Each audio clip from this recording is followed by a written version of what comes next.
আসসালামু আলাইকুম, সবাই ভালো আছেন? তো এখন বিকাল হয়ে গেছে, রোদটাও চলে যেতেছে। তো আমি বাইরে আসছি। আমি এখানে আতা দেখতেছি পাকছে কিনা। গতকালও দেখছি পাকে নাই, বড় হয়েছে। তো এদিকে পেয়ারাও দেখলাম, তো পেয়ারাও এরকম বড় হয়নি। যেগুলো সাইজ বড় হয়েছে ওগুলো খাইতে তো ভালো লাগে না। তো আর কি করবো, মাথায় হঠাৎ করে বুদ্ধি আসছে যে আলু দিয়ে যে কোনো একটা রেসিপি বানাই। তো চলেন, তো আমি এখানে ছোট ছোট করে আলুগুলো ধুয়ে ভালো করে পরিষ্কার করে আমি কাইটে নিয়ে আর 2টা টমেটো সিদ্ধ বসাইয়ে দিছি। তো আমার এখানে আলুগুলা সিদ্ধ হয়ে গেছে, এগুলো সব আমি পানির থেকে উঠিয়ে নিছি, উঠে ঠান্ডা করে নিতেছি। তো অনেকক্ষণ ঠান্ডা হয়েছে। তো এদিকে আমি গ্লাস দিয়ে ভালো করে চাপ দিতেছি, দিয়ে আমি আলুগুলা গালাই নিতেছি। এখন তুইও গরম আছে, তো গরম গরম থাকতে আমি আলুগুলা চটকাই নিতেছি। তো এখানে আমি লবণ দিয়ে দিলাম, একটু হলুদ দিলাম, আর একটা ম্যাগি মশলা দিয়ে দিব।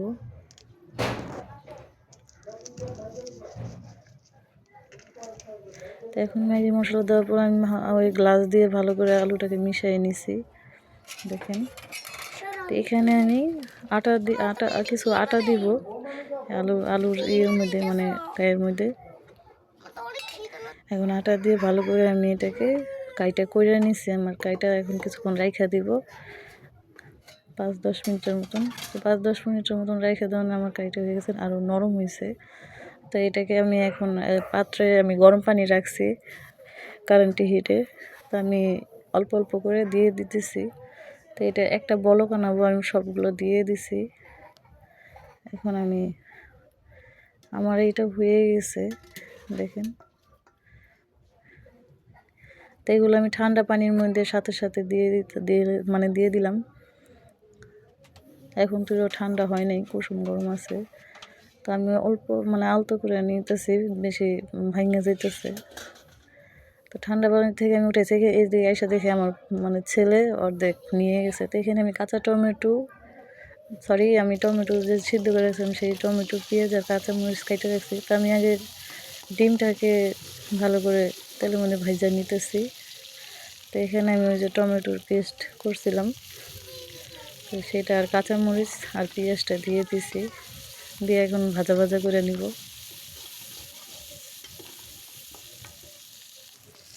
তো ভাজা ভাজা করে আমি ম্যাগি মশলা আরেকটা দিয়ে দিলাম।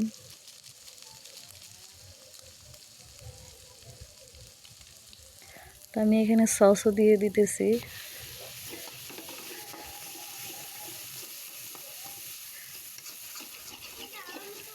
তো সসটা আমি দিয়ে দিছি, এখন ভালো করে লাড়া দিয়ে নিলাম।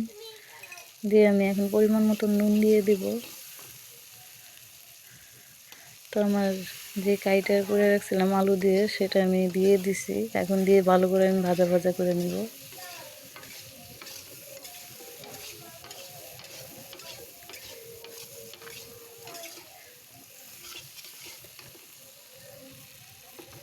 তো এই যে ভাজা ভাজা হয়ে গেছে। তো এখানে আমি ভাজা ভাজা এই যে হয়ে গেছে, এখানে আমি একটু দিয়ে দিব, সস দিয়ে দিব।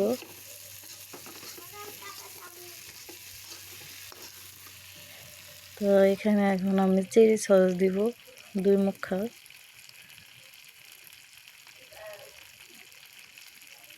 আমি আগেই দিইনি, যখন হয়ে গেছে তখন আমি এটা দিছি স্বাদটা পাওয়ার জন্য। এখানে আমি 2 মুখা চিলি সস দিয়ে এখন ভালো করে লাড়া দিব। দিয়ে আমি এখন এখানে উপরে প্লেটে বাইরে নিছি, এখন এটার সস দিয়ে দিব। সস দিয়ে এখানে আমি ধনিয়া পাতাগুলো ছিটিয়ে দিতেছি।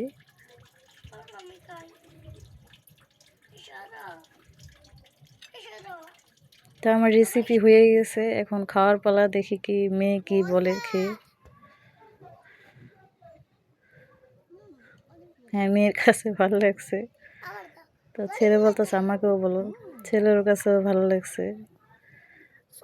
তো আপনারা ঘরে বসে এরকম আইটেম করে নিতে পারেন, এটা অনেক ভালো লাগে খেতে, মজা আছে। আমি এখন ট্রাই করব, দেখেন। তো শর্টকাটের জন্য এটা বাসায় আপনারা বাচ্চাদের জন্য করতে পারেন, সময় লাগে না, খুব কম সময়ে এটা তৈরি করা যায়। তো এটা আসলে অনেক স্বাদ হয়েছে,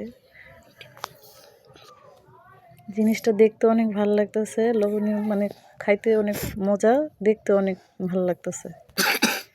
তা আমরা এখন এক এক করে সবাই খাওয়া শুরু করলাম, মেয়েও খাচ্ছে, আমিও খাচ্ছি, আমার ছেলেও খাচ্ছে।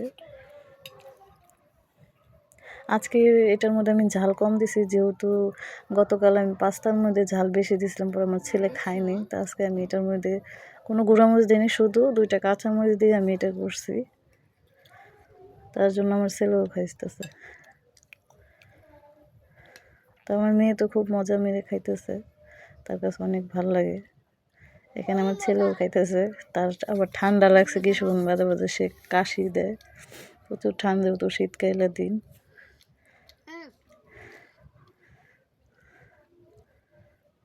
তো এটা কি রেসিপি আমি জানি না, আমার মাথায় আসছে, আমি বানাইছি। তো আপনারা এটা নাম দিয়েন।